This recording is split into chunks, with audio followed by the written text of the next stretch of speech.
All right. Just ran from my office. Yeah. Well, you heard the door and all that. I knew I hadn't turned the mic off. I thought, well, they'll just hear me huffing and puffing. You know, I was doing really well going to the gym until about a month ago. So, all right. Well, welcome, class, to week 12. So I ran back to my office here, saying this for the benefit. Y'all give me 3 minutes. Hopefully your professor won't fall over. Saying this for the benefit of folks out there, though, that had to run back to my office.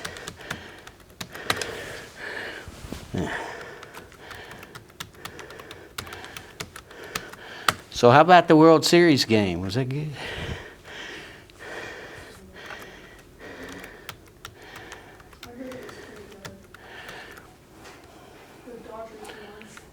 The Dodgers won, didn't they? The Dodgers won. I heard that it was, I don't know what inning, but it was like 3 on base with 2 outs, and they flip-flopped with the Jays.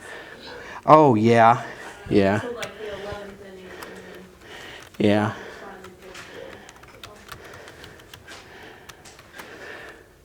Well, I saw it's not taking my password. I don't know. Well, I guess, not meant to be. I'm not supposed to use PowerPoint today. Yeah, I saw the play where the ball got stuck in the in the outfield, and I thought, that's wild. I've never seen that. I've seen the basketball get stuck on the rim, but I've never seen the baseball get stuck in the outfield. Well, okay, I guess this is okay. We'll just, sorry I'm kind of running behind today, so I would have had this worked out. Welcome again to class, and yeah, the Dodgers pulled it out, so that's a big deal, I guess, if you're from LA. Certainly, or if you're an American. I mean, the Blue Jays, that's Canada. So, it's been Saturday evening since I looked at the exam scores. I'm sorry, I meant to before class today, and I will before next time. I'll survey those scores and maybe have some sort of assessment about if there's a curve needed. But I saw some scores in the 90s, so I thought, it looked to me like the class had done pretty well. But anyway, it's just a data point. It's there'll be one more exam, and then we'll be done. So we're moving right along here in this class. Today I want to talk or introduce chapter 12 today. And so I'll have to lean on the book a little bit because I don't have the PowerPoint. Gosh. I have posted some PowerPoint for y'all online. Let's see here. But I don't think I can pull these up. Let me try another browser real quick. My apology here. This is very poor of me.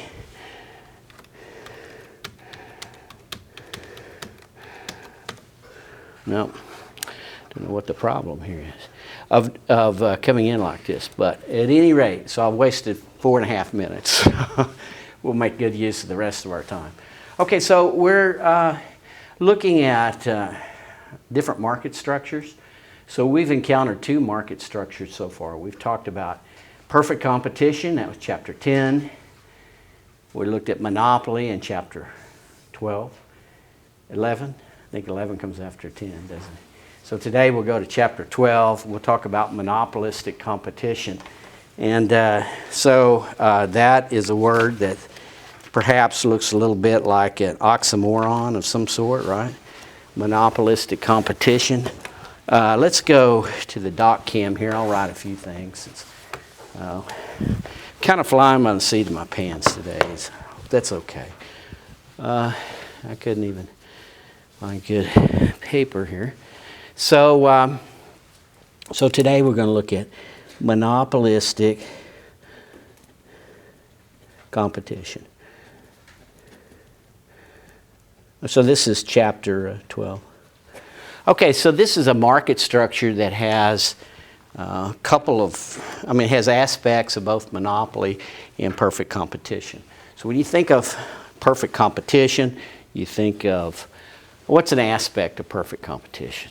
You have many sellers or few sellers. You have many, right? And they're price takers. Generally, there's a homogeneous product. No one can claim that their product is special.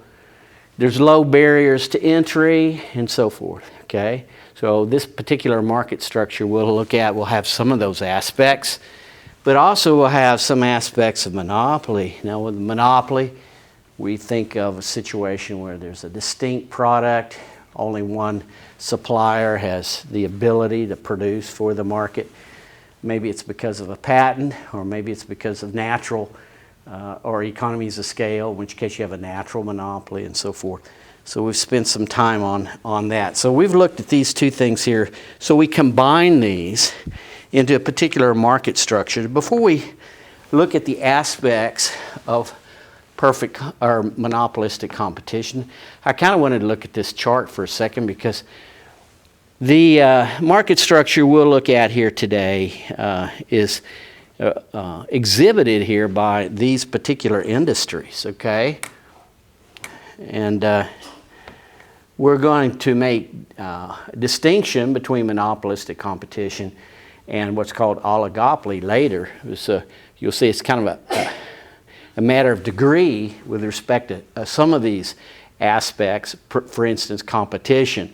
Some when you get into oligopoly, you have a few firms, and there's not the degree of competition that you have in monopolistic competition, in that firms have some ability to set prices, there's fewer firms, and so forth. In monopolistic competition, you have more firms. So there's not an infinite number of firms in this particular industry, in any of these industries, say jewelry. If you think about jewelry for a second, what are some jewelry stores around that you might shop at? There's Zales, right? And which one? K's. K's, all right. K's Jewelers, yeah. You could kind of list on one or two hands the ones that you're familiar with that would have the lion's share of the market, right? And so, you don't have, it's not like wheat farming. I keep going back to that, or some of these agricultural markets where you have almost, for practical purposes, an infinite number of suppliers. You have just a few suppliers. And though each one has in some way a distinctive approach or product. So they may have a kind of a distinctive product. For instance, if you look here at women's dresses, and I'm not familiar with the different brands, if you will, of women's dresses, but there's, there are certain ones that are sought after more than others and so forth. So there's some product distinction here in some of these industries, but not complete product distinction, okay? You don't have to go to Zales to buy jewelry. You can go to some other firms. So these aren't monopolies, but there's a few firms in each one of these industries.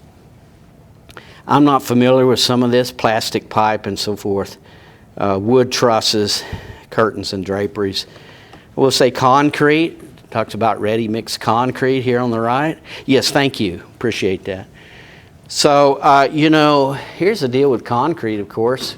Spread across the country, these have to be spatially distributed across the country, because you can't drive a concrete truck from California to New York and expect to pour concrete, right? In fact, there are many situations with a construction project, you have to have the ready mix plant right on site. I watched a documentary not long ago about the building of I believe it was the Sears Tower, I forget what it's called now in Chicago. But you can't, it took a lot of concrete. You can't have these concrete trucks sitting in traffic waiting to get onto the site to pour concrete. So you have to have the plant right there at the construction site.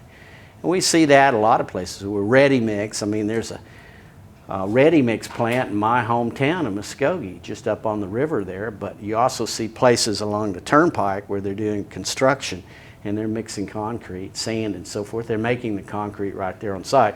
So that is to say, you know, in some of these instances, you're kind of constrained to having a number of firms, not perhaps an infinite number of firms, but quite a few firms in the industry that have to be distributed.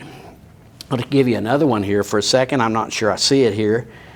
But injection molding is another one of those, where they make milk crates and so forth. So a little puff of plastic and poof, there's a bottle, okay? So there's a plant in my hometown as well that makes different kinds of bottles, and that's not uncommon.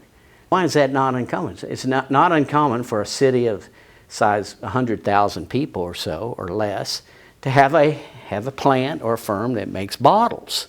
Well, the reason, of course, is that it's not economical to ship a bunch of empty bottles across the country, right? I mean, you want to have these things near the dairy if you're going to make milk cartons and so forth. So again, you have an industry here that's populated with a number of suppliers, but not so many that none of them have no market power or no ability to determine price and so forth. So it's not, none of these are perfect competition, but there's kind of they're situated between perfect competition and an industry that's populated by a club, a small club of suppliers. The extreme for a oligopoly, when we get to the next chapter, we'll look at oligopoly, would be like, again, I've talked about it a number of times, but commercial aircraft manufacturing. There's only two big, I mean, there's some others, but there's two very large commercial aircraft manufacturers. Automobile manufacturing, petroleum, these kind of industries are populated with a few firms, and so we'll get to that in the next chapter. Okay, so on page 249 of your text, they begin to adduce these different aspects of monopolistic competition. So I'm going to write some of these down as we proceed here, okay?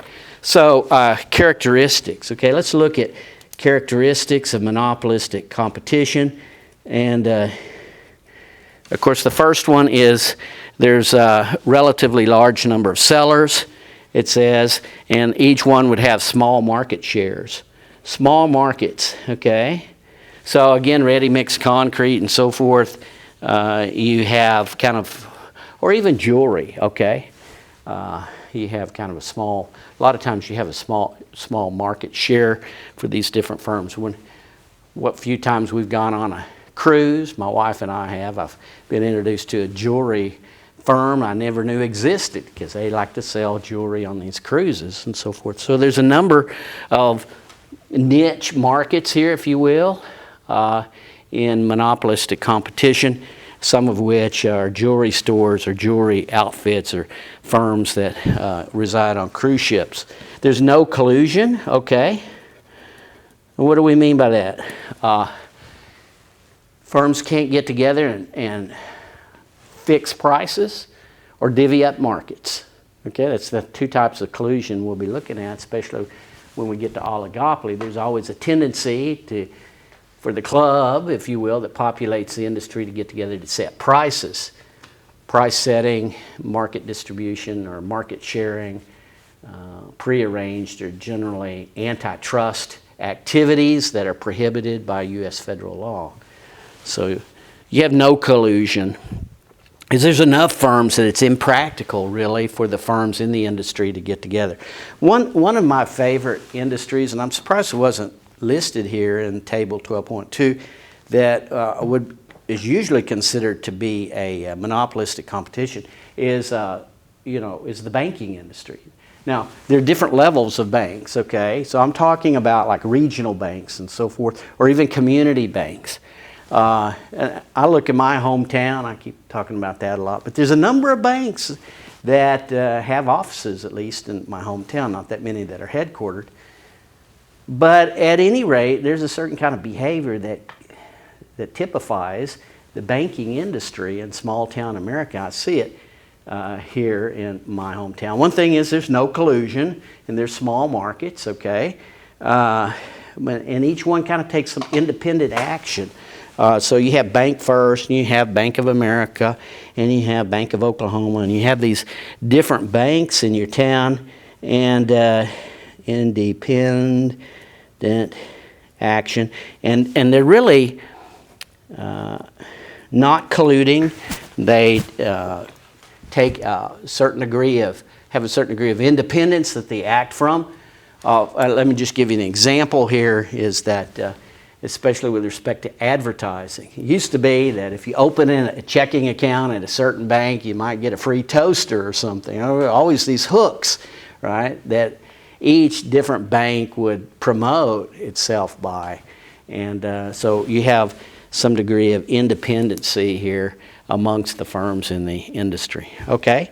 So these are major characteristics here that they list here. Relatively large number of firms, I would say. Not a great large number, but because you have a relatively large number of firms, then these aspects will be present. The other thing is you have differentiated products. Okay, differentiated products to some degree. All right, now, so product differentiation, or at least there will be slightly different attributes. Okay, if you can read my writing today, I'm sorry, I just did not come to class like I should have today, I guess. But slightly different attributes. So you think about the restaurant industry in a town. Now there's a monopolistic competitive industry for you. Restaurants, I don't see that listed over here as well. Now there are mom and pop restaurants and there are chain restaurants, and they're all represented in my hometown, probably yours too. But at any rate, regardless of where their headquarters is or so forth, in the city of, in my case, Muskogee, you have a certain competition along the lines that's non-price. You have a lot of non-price competition, okay, that accentuates product attributes, okay? So when I say slightly different attributes, we're talking about, a certain pizzeria may like to advertise its thin crust, another its thick crust. I think that's an example they give you in your text. So you have a barbecue place that's known for their sauce. Okay, you may have a steakhouse, kind of the same thing, chicken and so forth. You have these different things. They're all selling food. And in some respect, my wife and I, sometimes when we go out for dinner and say, where do you want to eat? And she'll say, I don't care. And I'll say, I don't care either. That used to be the name of a restaurant in town. I think there's still one around somewhere. Does anybody know where the I Don't Care restaurant is? There's one. Catoosa? Okay. Yeah. I Don't Care. IDC, right? There was one in Muskogee. And of course, that's where you wind up if you don't care, right? So I don't care. But the point here is they're all selling food, and it's pretty good food. In my opinion, I don't have a sophisticated palate, so a lot of times we'll be hungry and we want Mexican, want barbecue, it doesn't matter. We wind up someplace sitting down and with the expectation we'll kind of be served a decent meal. And so, but it's these subtle attributes that get accentuated by the various firms in that industry, a lot of times through advertising. So you have competition, not so much on price. We won't choose a restaurant. I mean, to some degree, there'll be price. We may say, hey, we can't afford to go there. We do that quite often, by the way. But there's a large set of firms, or restaurants, if you will, establishments, that we choose from, and we don't think that much about price. We think about, how good is their product, how good is their food, and so forth.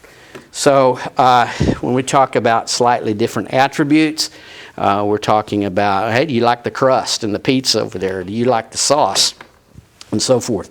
Service is another dimension along which firms in monopolistic competition compete. So I'm listing some things here that are non-price characteristics that distinguish the products, okay? So there's service, sometimes the service is good, sometimes it's not good. Location, here's a big one. With convenience stores and so forth, the convenience stores that are up on the interstate, you know, they certainly have an advantage. Most people drive through my town anyway, and there's a couple of major highways that goes through Muskogee, Oklahoma. They're not going to drive too many blocks, not even 2 blocks off the interstate, to save much money on gasoline. They're not going to think about it, right? If you're the quick trip up on the highway, you're going to get the business. So location, location, location, right? Brand names and packaging, okay? Sometimes if you have a brand name that you can sell your product under or what have you, okay, let's just go right here, then that's a distinguishing feature. You know, aspirin's aspirin for the most part, salicylic acid, okay? Or if you need a cold medicine, it's amazing to me, if you go to Walgreens or something, you want some tablets there for your cold or sinuses or something, pseudoephedrine hydrochloride or oxymetazoline, whatever it is, you know, I'll look at the ingredients. I go, well, this has it, this has it, this has it. Oh, but this is fill in the blank. Used to be Sudafed. Now you gotta ask the pharmacist for that, I think, or what have you. But you know, there's certain ones. You know, Bayer aspirin. Yeah, I'll grab that. And to this day, I'll tell you that as a consumer, I buy those products that are associated with brand names that I used to hear a lot, even in my youth, on TV and radio. You know, Coke is the real thing. They used to have a jingle on that, or the Pepsi generation or something. Or if I want detergent, my wife, once in a while, she'll take a risk and send me to the store with a shopping list. And maybe it says laundry detergent on there. I grabbed the Tide, okay, because I can remember an ad back in my youth that talked about how Tide makes everything real bright and so forth. But a lot of times these products are really identical across the various brands. It's just certain brands because of advertising and so forth, we associate with superior quality. Again, monopolistic competition. There's a few firms that make soft drinks, okay? But there's only one that makes the real thing, Coca-Cola. Or if you didn't buy at Reeves, you pay too much. There's stuff like that. You remember those things? There's lots of furniture stores, appliance stores. Not an infinite number, but I'm thinking that one stuck with me. You know, so if I need a new washing machine, I'm liable to go to Reeves, because I was convinced if I didn't go there, I'd pay too much. Or everybody doesn't like something, but nobody doesn't like Sara Lee. So that's kind of a clever little jingle. But the deal is there's lots of different brands of pound cake and so forth you might buy. But Sara Lee, you know, they got a hook in me way back in the youth with their jingle. So you see that you have advertising a lot of times that accentuates these subtle product attributes that exist within this particular market structure. So you have brand names and packaging, you know, okay, that may influence decision. There's also, because they're slightly differentiated products in the industry, there is some market power. Not absolute market power, kind of like you have with a monopoly, but some market power in the industry. So what do I mean by that? Market power is the ability to raise your price without losing significant market share. The ability to raise your price. So my wife and I are going on a cruise here in a few weeks when the semester's over. And I don't know, this may sound like we're hoity-toity. We're not by any means. But you know, okay, let's go Royal Caribbean. I'm going to get myself in trouble here. But no, we don't want to sail on Carnival. Let's go Royal Caribbean, okay? It's cost a little more, but you know, we know that there's going to be fewer people on the ship. That's still a big ship, but it's not going to be this big party barge that we would just say not be a part of, really. There's just some amenities there that set Royal Caribbean apart, at least in our mind, okay? So again, you have a monopolistic competition environment. There's a few cruise lines that do Caribbean cruises, not that many, but there's a few, okay? So you're kind of between oligopoly and monopolistic competition. We'll draw the line here in a minute. But again, you have a lot of non-price competition here. And that's kind of what they talk about on page 251 of your text. They mention advertising. I want to go ahead and skip to that, okay? Let's skip to advertising. Kind of these are related, okay? Advertising. Lots of advertising in a monopolistic competition. So this is a form of non-price competition, okay? It's a way to compete without lowering your price. I mean, you can get more sales by lowering your price a lot of times, but is there another way to do that? Yeah, get on TV and advertise. It gives you what's called a pricing power, okay? Pricing power, kind of similar to what I was talking about, market power, is the ability to raise your price without hurting yourself, okay? So you have lots of advertising. Let's go back to the one above that in your text. You got easy entry and exit.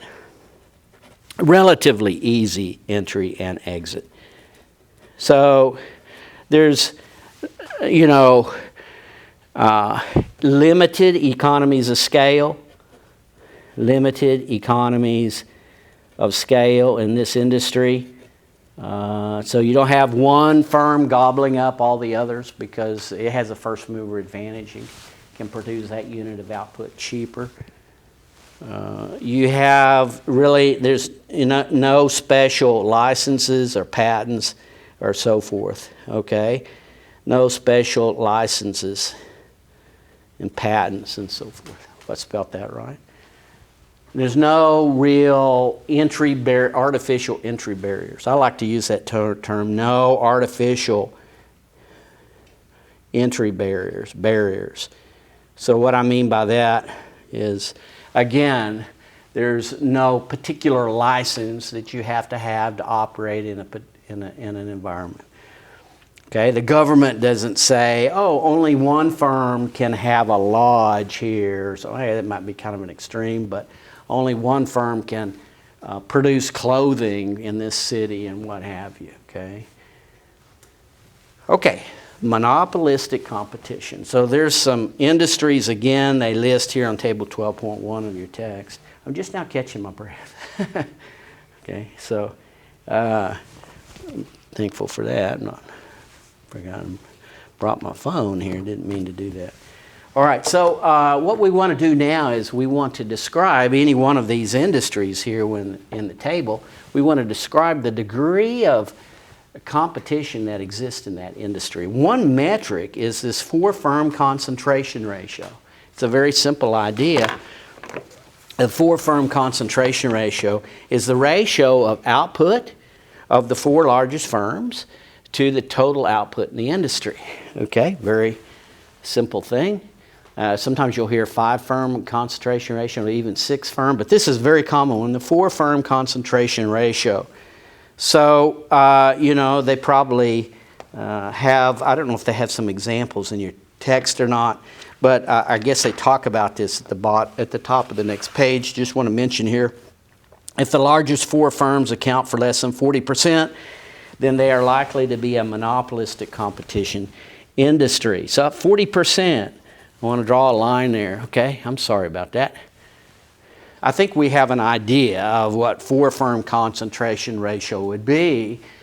So if you got breakfast cereals, you got General Mills, and you got Post, and you got Kellogg, and you got these. If you take their market share, and one has 30%, the other has 10%, and one has 5%, and another has 5%, you just add those together. 30, 10, 5, and 5 sounds like 30 plus 10 plus 5 plus 5. That sounds like 50% to me. The 4-firm concentration ratio would be 50%. Now the other 50% of the industry may be populated by bazillion firms, but the top 4 account for, in that case, 50%. And so that tells you something about the industry. How close are you to the old Disney movie, Snow White and the 7 Dwarfs, right? So you have one big firm and then a whole bunch of little firms, or 2 big firms and a bunch of little firms. So that's important because it kind of tells you the degree of market power or pricing power that's possessed by those firms that have the largest market share. So you simply take their percentages, the top four, and add them together. If that exceeds 40%, then you've drifted into something called oligopoly, okay? If the top four firms have more than 40% of the market, they're telling you that's something else. If it's less than 40%, you have a more competitive situation, which is monopolistic competition. Okay, does that make sense? So it's probably the case in the automobile manufacturing industry. Come to think of it, I mentioned a while ago, maybe this is a monopoly. And it kind of depends on what, if you look at this in more detail, there's only certain firms that make sports cars and pickup trucks and so forth. But, you know, if you think about the major manufacturers of automobiles around the world, you got Toyota, you got Ford, you got General Motors and so forth. The world's, you know, those are big companies, but none of them really swamp the others, okay? So the top four firms in that industry perhaps account for less than 40%. I'm not sure. To be honest with you, I think we'll see automobile manufacturing in the next chapter. But at any rate, that's how you distinguish between monopolistic competition and oligopoly. One way, okay? It's kind of a mixture, but it's not a hard fast thing. But you look at the four-firm concentration ratio. Another one is, and this is one the government looks at a lot of times, when it steps in to challenge a merger. You have two big companies come together in the same industry. You know, we see this in communications a lot, or telecom and so forth. Sprint and Verizon, all these companies come together. The federal government may step in and say, hey, you can't do that. Okay, these two companies, you're competing with each other. You can't merge because you'll lessen competition. And we have a way of measuring the amount of competition within one of these market structures, monopolistic competition or oligopoly, by this thing called the Herfindahl Index. Okay, so they talk about the Herfindahl Index here in a minute, or right here on page 252. You used to hear it called the HHI, and I have to resist the temptation. It used to be called the Hirschman-Herfindahl Index, if I got it right. It's been so long. But the HI is found by taking the square of the percentage of each market share. Okay, see my formula here? So you got a percentage market share for each of these firms, you square them up. If you got 10 firms, you'd stop with 10. If you got 100, you stop with 100. Take the percentage market shares of each one of these and square them and add them together. Okay, sorry about that. Dr. J's a little sloppy today, but I hope this makes sense. So let me give you an example. If you had 10 firms, each had the same market share. Okay, just compute this. 10 firms, make this easy first off, each with 10% of the market. Okay, what's the HHI or HI? Okay, well, each one's 10%, so you would take 10%, this is 10%, and square that. And 10, so you just take the 10 actually, you strip the percentage off because it's just what this is. So you take 10 squared, and you have 10 of these, 10 squared. So this would be 10 of these things, right? And 10 squared is 100. So the Herfindahl Index would be 1,000. Okay, it's a number. The number, but it tells us kind of. Now we're looking at all the firms now. We're not looking at the top four or anything. We've got a more complete measure here of the makeup of the industry and how competitive it is and so forth.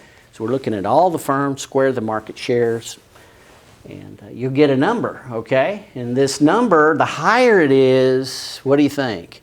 What if I had 20 firms, each with 5%?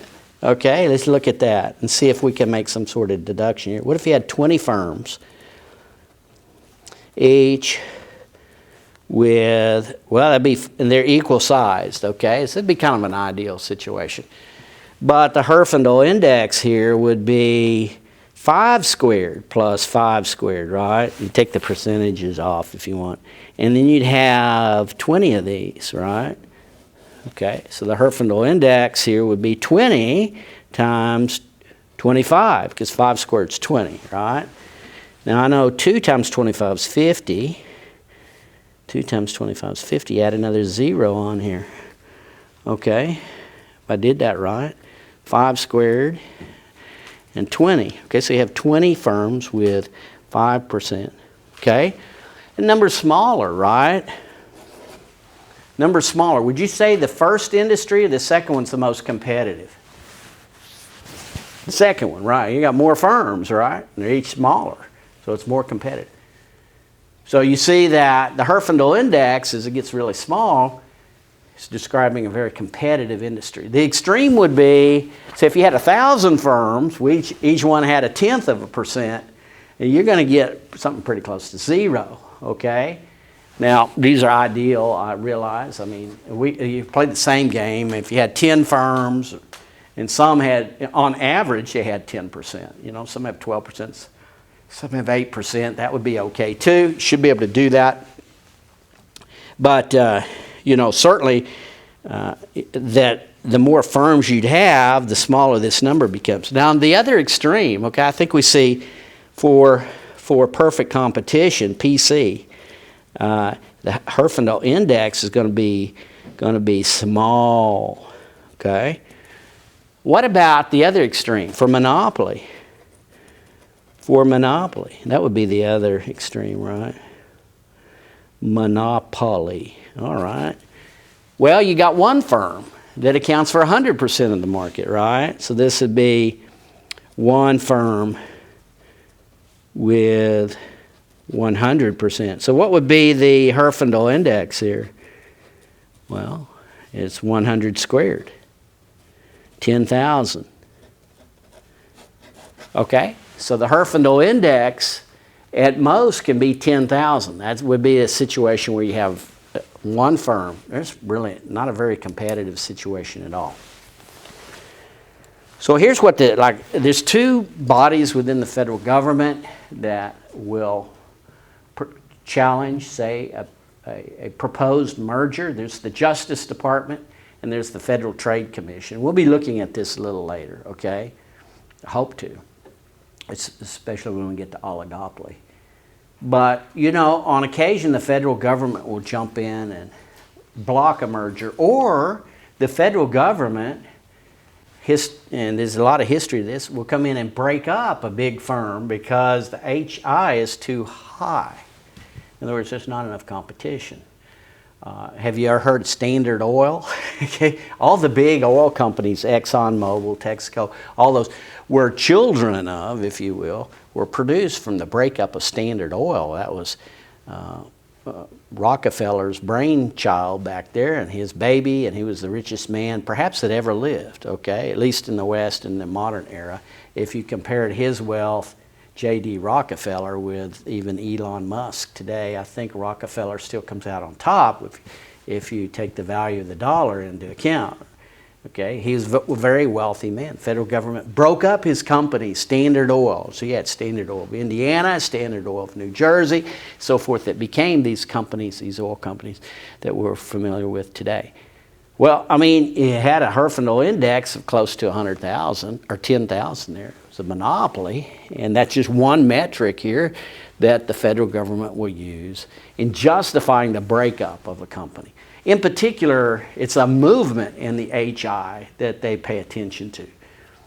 I mean, they broke up Ma Bell as well. Y'all may not remember Ma Bell, but I do. There was one long-distance telephone company, Ma Bell, and broke up. We had Southwestern Bell and so forth around here, the baby bells, they called them. But the federal government recognized that you had a company here that kind of was stifling innovation. And they didn't have to innovate. And this is the downside of monopoly power. If you're a monopolist, you don't have to worry too much about being current with the technology or delivering services or products to customers that are on the cutting edge. So the breakup of Ma Bell, AT&T is Ma Bell. Okay, it's still around. The company's still around, but it's not near as big as it used to be. But when it broke up, then we got all these long distance carriers and so forth, Sprint and Verizon, all these other ones here that made the industry much, much more competitive. Okay, so you have this in telecom, you have this in various areas, but it's really the movement or potential movement in the HI that, like the Justice Department, the FTC, I forget exactly who looks at this. I've been in a few years since I've taught this myself, this course in this area, so when we get to that, I'll read the book too. But they'll look at that HI before the proposed merger, and they'll look at what it's going to be after the merger. And if that HI jumps up by a certain percentage or so many points, the federal government will say, hey, this is very anti-competitive. It's not good for the consumer. So, should be able to compute the HI. It's a very important metric here whereby we can determine or kind of speak about the degree of competitiveness within an industry. Okay, there's a few other things they mention here in your book. I want to mention this here. They talk about the firm's demand curve. Gosh, I wished I had my PowerPoint today, and I'm sorry, I'm borrowing so much from the book. You want to read this. But because you have few rivals, there are a few rivals, but not that many, and the products are differentiated because of those two things, each firm has pricing power. That is to say, its demand curve looks like this thing right here. I want to look at this picture just a second. Each firm in the industry does face a downward sloping individual demand curve. There is a down. So this picture should look familiar, actually. It's really the same picture we had for monopoly. Okay? Same picture. I don't think you'll see really much different about it. But the only difference here is when we're talking about monopoly, the firms had more pricing power. That is to say, this individual demand curve was much steeper. Okay, it wasn't kind of shallow like this is. Now, if this were a perfectly elastic or horizontal individual demand curve, these two curves would be the same. Do y'all see how this works? This is kind of neat, I think. As you tip this down, the demand curve down, there becomes a greater degree of separation between it and the marginal revenue curve. Okay? Or if you make it shallower or more elastic, this curve will approach the demand curve. So that in perfect competition, the individual demand curve, which is horizontal, corresponds to its marginal revenue curve, right? Okay? So you have some degree of separation here. This one's still twice as steep as this, but this one's not that steep, not as steep as it would be for a monopolist. So each firm in monopolistic competition, at least in the short run, so they talk about here the short run in your book. And this is okay. We're borrowing from the book today, so I want you to read your book because it's kind of hard to improve on that. I'll just help you in that effort. But in the short run, firms typically will enjoy some economic profit. So in the banking industry in my town, soft drink industry, there's some bottlers in town. Even my town, there's some bottle Coca-Cola, Pepsi, other drinks and so forth. Now, a lot of those prices, I will say, are set at the home office. And there's it's not like if you go to Muskogee, Oklahoma, you'll pay a different price for a Pepsi than you would in Amarillo, Texas. It's not quite that way, okay? But you have mom and pop restaurants and so forth. So maybe that would be a little better example. We'll talk more about the soft drink industry later. Some are locally made, but for the most part, these firms are competing in national markets. So we'll set that aside for a moment. But you got maybe restaurant industry in a town or what have you, monopolistic competition. So you got a picture here. It looks like what you had before with monopoly.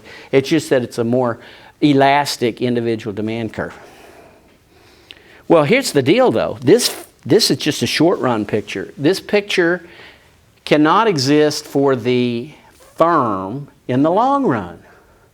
The reason is, as we've mentioned before, economic profit, which is this green area, is the lure for other firms to come in and compete. Now, in a monopoly, that's precluded. You can't do that, okay? There's only one firm that has a patent for whatever it is, okay, this particular device, what have you. or there's economies of scale present, what have you. This will persist in the long run. But in monopolistic competition, remember what we said, there's easy entry and exit, okay? Don't see my little paper I was drawing on here. That's just the way it goes, I guess. I guess we got it right here. What you'll see is, I wrote it here somewhere here. There's easy, I guess it's in your text, but you should be aware of that there's fairly easy, here we go, easy entry and exit. So if that's the case, then the owners of capital that would like to siphon off some of this economic profit will do so by entering the market. Now what's going to happen? Okay, all right. So you got the market. You got the market itself. The market's sitting over here with a supply and demand curve. Supply and demand. This is the market for, restaurant services in town, what have you. And if we're saying that, that the average firm, this is the individual firm, it looks like this picture right here. So you have a situation like this. You have marginal cost, you have marginal revenue. Remember, the average firm wants to operate right here. And so if the ATC curve is here, I'm just drawing this picture again, then there's a profit here equal to this rectangle. Okay, so that's the situation you have here in the upper left. Okay, all right, so this is the individual demand curve. Well, guess what? This profit here is going to get competed away because there's easy entrance. Other firms are going to enter. Now, if other firms enter, what happens in the market over here? There'll be an increase in supply, right? This will be S1. If other firms enter, there's an increase in supply. And as there's an increase in supply, guess what? The market price that's received by the typical firm is going to go down, okay? And so this profit here will shrink. Hope you can see that. It'll shrink. The size of that will go away. And also, there's just two things going on here, is that not only does the market supply curve shift to the right, but the market shares enjoyed by each firm diminishes. Instead of 10 banks in town, you got 15. Guess what? On average, they have a smaller market share. What that means is that the individual demand curve here shifts to the left. So there's two things going on here. The market demand may not shift at all, but the individual demand is going to shift to the left. Because if you have more firms drawn into the industry because of profit, on average, you'll have a smaller market share. So you're going to get a picture like this one right here. In the face of a profit like we have here, that demand curve is going to shift to the left. Well, what's the result? There's no profit here, right? There's easy entrance.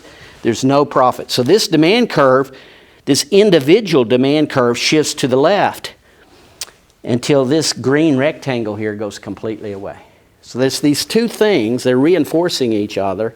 There's more firms, that shifts the market supply to the right, but then each of the firms that are in the industry have a smaller market share, and so their individual demand curve, actually just smaller sales, their individual demand curve would shift to the left, so that profit will go away. Okay. So this is the long-run equilibrium. See that there? Long-run equilibrium for monopolistic competition. It looks a little different than we've encountered before. We're going to examine this in a little more detail in a minute. Even if there's temporarily a loss in the short run losses that are experienced by the typical firm, guess what? You got the opposite situation happening. I hope this makes sense. The market supply curve would shift to the left.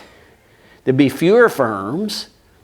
The typical firm would have a larger market share. Okay? So this thing will go away or will evaporate as the individual demand curve shifts to the right this time. Does that make sense? Okay? So each firm is the ones that remain in the industry are experiencing a larger number of sales. Okay, a bigger number on their top line, on their income statement. income statement and so forth. So I hope that makes sense. So the losses will evaporate as well as the profits over time because there's easy entry and exit, so that in the long run this has to be the situation. That is the long run equilibrium for a typical firm in monopolistic competition. Now what I want you to see is this. We're going to blow this up. We're going to look at this region right here. They give you a picture of that on the next page. Same picture here, but we're going to look at this in a little more detail. And this is what it looks like. Okay? So I hope you see that. I could again zero that in. And there's two things we want to note. We want to first off note that the price is up here. Okay, the price is above minimum average total cost. Whereas like in perfect competition, it equaled minimum average total cost. Price is above minimum average total cost. And so because of that, you're lacking some efficiency, right? Remember that? Allocative efficiency. Well, and you had two types of efficiencies, okay? That particular one is productive inefficiency. Here were the two efficiencies we've talked about from before. Two efficiencies from before. Remember what they were? Okay? You had allocative efficiency. This happens when price equals marginal cost. Okay, so the last unit sold, it's priced at the cost it took to deliver that unit to the marketplace. And then you have productive efficiency, remember that? And so productive efficiency, price equals minimum average total cost. So you're producing units of output at minimum cost. So yeah, you're using the best production techniques and so forth. Okay, so we had like these exhibited in perfect competition. It's kind of an extreme here. Now remember, okay, so you should remember this just a little. In perfect competition, you had both of these. If I said PC over here on the left, you had both of these. What about monopoly? You don't have this, do you? Because price is above minimum marginal cost. Now, if you're really lucky, you might have this. Okay, remember we played around with the average total cost curve, moved it up and down. So this could happen, but this will not happen. So if I came over here to monopoly, M-O-N, not Monday, but monopoly. You're not going to have either one. You're certainly not going to have allocative efficiency. And I'll say it's possible, probably not, but I'll just put a question mark here. It's possible you could have productive efficiency, okay? You got to look at the supply side of the market. There's only one in the market, monopoly, and look at the technology they're using. But now what about this monopolistic competition? Mon-Pol, okay? Is that okay if I do that? Which of these are you going to have? Well, this is the long run situation. And there's a couple things we want to note here. Is the price is up here. Okay, marginal cost, and so you always equate marginal cost with marginal revenue. It doesn't matter what the market structure is. You equate those two if you're going to maximize profit. So you're going to produce in this picture here Q3 units, and you're going to price it up here at P3. Okay, because that's on the demand curve. Now, notice there's no profit, so the demand curve, this is kind of interesting, is just tangent to the average total cost curve. It's tangent. If it were not, there'd be a profit or a loss. So the price is equal to the average total cost at this output here, but what we see for sure also is the price is greater than marginal cost. So do you have allocative efficiency? Is price equal to marginal cost? No. Okay? No, because price is greater than marginal cost. Y'all see that here? In fact, in this picture down here, it's easier to see. Okay? Marginal revenue, marginal cost, you're up here, here's the price. Price is greater than marginal cost. You have no allocative efficiency. None. Do you have productive efficiency? No. don't have that either. This is the interesting part of this market structure, I think. Because the first part's like monopoly, price is greater than marginal cost. But for sure you have no productive efficiency, because the way this picture looks, you see over here, marginal cost goes to the minimum of average total cost. And that's where the price would have to be if you had productive efficiency. But because marginal revenue intersects marginal cost to the left of minimum average total cost, then that opens up this gap this way between these 2 points here. If you were to price it, this A4 level here, you would have productive efficiency. Price would equal minimum average total cost. But alas, it doesn't. It's a little bit higher, right? So, nope. There's no productive efficiency here either for monopolistic competition. I don't know, Ryan wrote Paul, monopolistic competition, COM. Is that okay? Y'all get my drift. You don't have that either, okay? In fact, you have two things. There's a gap here, and there's a gap here. Those two are important to note. The price is not equal to minimum average total cost, so there's no productive efficiency. But what you do have is what's called excess capacity. Okay, it's like when I say excess capacity, the typical firm is not fully utilizing its fixed resources. They've got some machinery or some other capacity they could use to a greater extent. Okay? Now this may be kind of hard to appreciate, but say in the restaurant business or something like that, sometimes it seems like when we go to a restaurant, we go the same time everybody else does, after church on Sundays. And so we have to wait in line at Chili's, okay? But if my wife and I go to a restaurant at some other time during the week, if we just randomly just pulled a time and day out of a hat and said, let's go to the restaurant on that day, then guess what? You're usually going to see some empty tables. Okay? Now again, on Sunday afternoon, man, they're at capacity. But through the course of a week, they've got some excess capacity. All right? So they built in enough floor space and tables and so forth to handle that Sunday crowd. But in so doing, they have some excess capacity. Does that make sense? So that's typical of firms in monopolistic competition. Okay, so two things you should understand then for sure. There's these efficiencies, and then there's excess capacity that flow from just kind of the behavior of firms in this particular industry. But you still have product variety. So they talk about product variety here. And why is there all these restaurants? Well, if there were only one restaurant, everybody would be eating the same thing. Okay? Why are there so many banks in Oklahoma? There's so many. Well, each bank has a certain type of service. You know, they tell you that you get the hometown feel here, or you get investment opportunities over at this bank, okay? Or, you know, whatever, you get that free toaster, okay, at Third National Bank, whatever.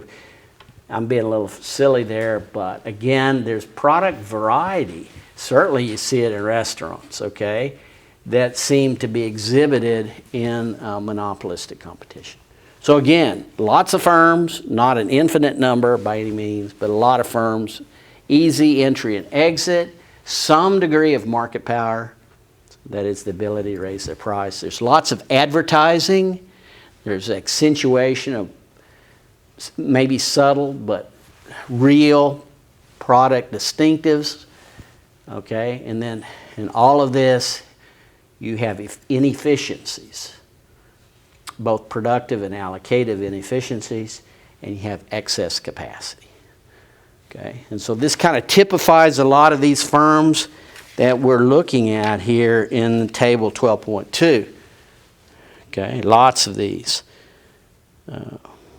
There's, you know, again, when we talk about market structure, these are kind of abstractions of how the world works. As I said with perfect competition, there's no industry that is perfectly competitive in satisfying all the attributes that we define perfect competition by. Okay?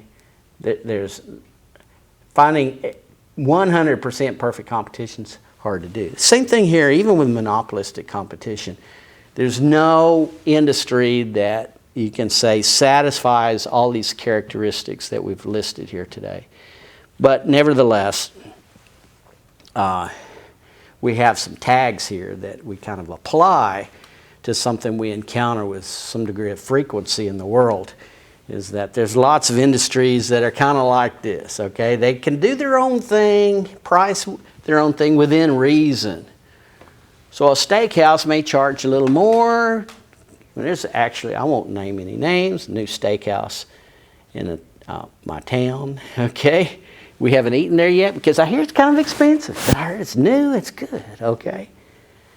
Well, it might be a little expensive for our taste, but I'll guarantee you they're not charging $500 a steak, okay? If they did, they wouldn't be in my hometown. In other words, you don't have absolute market power. You have some degree of market power and so forth. So these characteristics are kind of in the middle, if you will, the big mushy middle that define perfect competition. You have a lot of variety, okay, so forth. Mentioned here that the profit gets competed away in monopolistic competition. So we talked about this. In other words, you have a normal profit, okay? When we draw this picture here, when we draw this picture that we were just looking at on page 254, this is the long run situation. There's no green there, there's no red there. That's called normal profit, right? Remember that? Zero economic profit is also called normal profit. And the idea here is you're not going to do any better. A typical owner of capital, you got $1 million to invest. You could go here in the restaurant industry, or you can go in the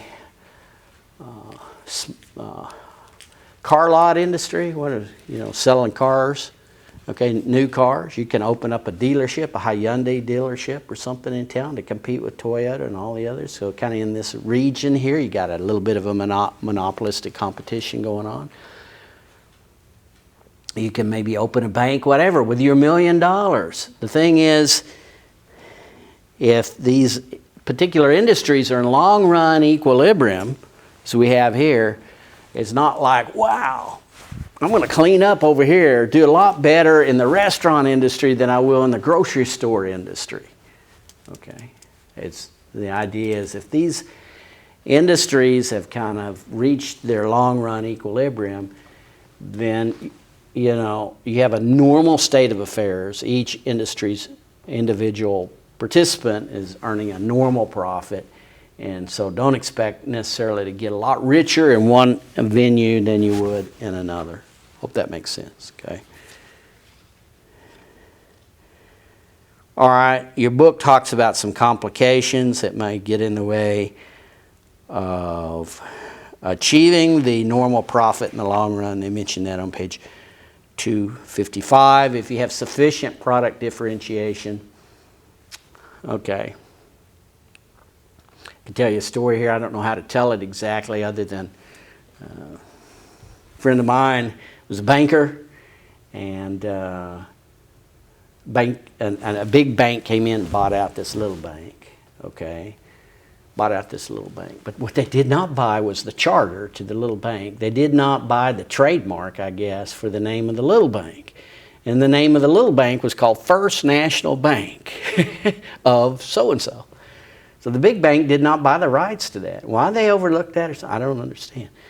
My friend was able to keep that charter or something and acquire that trademark, and he opened up another bank in town, and he called it First National Bank.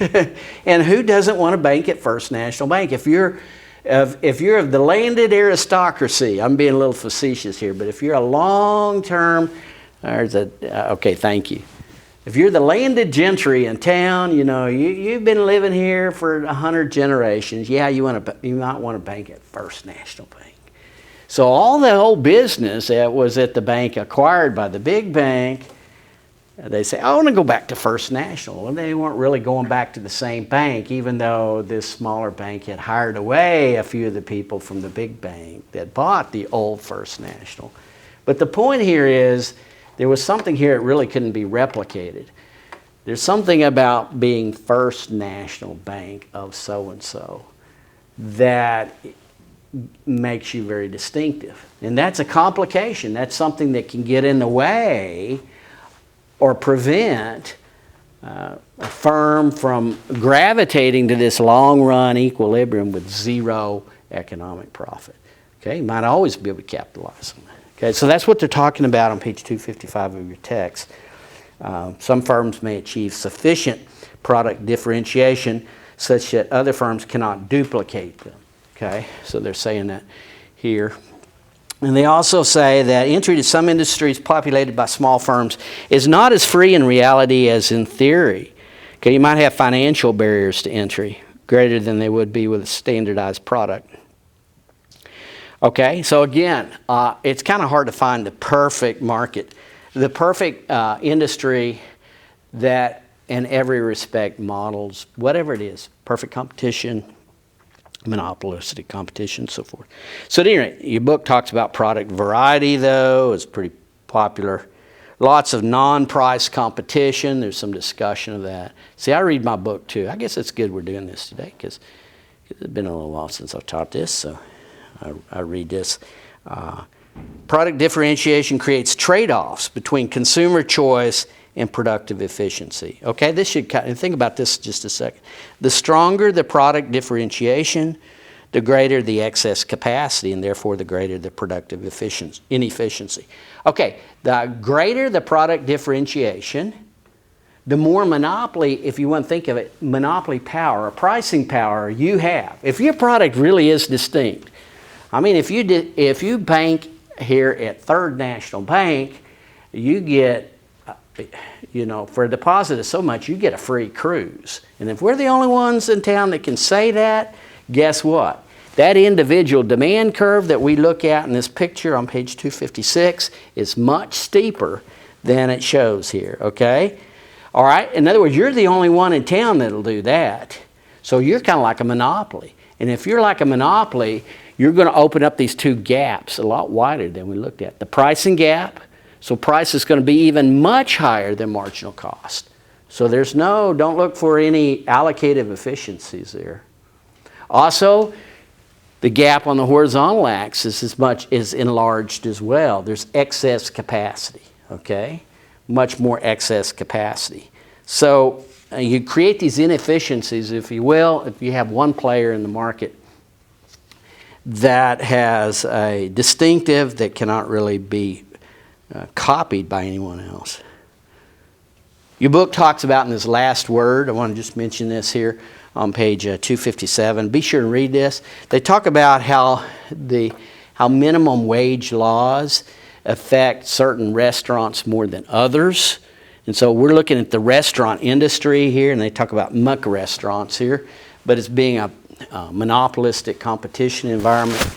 And you realize that, yeah, that's true. You have, in any town, you're going to have lots of restaurants. You have McDonald's, and you have Burger King, and you got those chains, but then you got a lot of mom and pops, okay? Now, let me just ask you here at the front end of this, as we explore this in a little more detail in the few minutes we got remaining here. If there's an increase in the minimum wage, that's going to cut in, at least initially, into the profits for the firms that populate the restaurant industry. Now, they'll make up for it over time, but initially, who's going to face the greater challenge? Who's going to be hurt the most? Would it be mom and pops, or would it be the big chains when there's an increase in minimum wage? Let's think this through. What do you think, class? Big chains are going to be hurt more or less? Hurt more, okay? Because they hire a bunch of people, probably, right? I mean, that makes sense, okay? That makes sense. And okay. There's another argument there. Okay, thank you. There's another argument too, though. how should I put it? If you go into McDonald's, I always get a little frustrated going into McDonald's because I want to talk to a human being. And there's not a human being there, there's a kiosk over here, right? And I'm technologically challenged, so my wife has, I'm being so silly, she has to help me use the kiosk, okay? One is more capital intensive than the other. And when you talk about the chain restaurants, the typical restaurants in the chain has more capital. They have more machinery. Heck, they may have a machine back there that flips burgers. You know, they may have robots that do things. Now, you're not going to have that in a mom and pop store. Mom and pops will typically be a little more labor intensive, have a high, and chain restaurants are more capital intensive. Rely more on now. So if you think about that just a second, we have a way of measuring that. It's called capital labor ratio, the ratio of a unit of capital labor and so forth. But then it becomes clear when you think about it that mom and pop stores may be more adversely affected than the chain restaurants, because chain restaurants can substitute away from human labor and use machines. In fact, we're witnessing that a lot, right? And so what you have there is kind of like a rolling snowball, gathers layers and so forth. You can have like the chain restaurant gets an advantage over mom and pops. And so it has a cost advantage in producing those hamburgers. Can sell that quarter pounder hamburger cheaper than the mom and pop. Well, guess what? They're going to get more business. And as they get more business, because they're pricing cheaper, then over time they'll grow at the expense of the mom and pops that are in that environment. So there are what we might call unintended consequences that flow from some of these policies advanced by, can I say it, bleeding heart liberals? Is that okay? That's okay. You know, it sounds good. It curries a lot of favor with the voting public sometimes to say, hey, let's raise the minimum wage. But there are things that can flow from that are anti-competitive. You can have anti-competitive forces and so forth that result from that ultimately hurt both the consumer and the worker. Because I'll tell you, it's beyond dispute. I mean, you may have a congressperson dispute this, but then they'd be revealing their ignorance.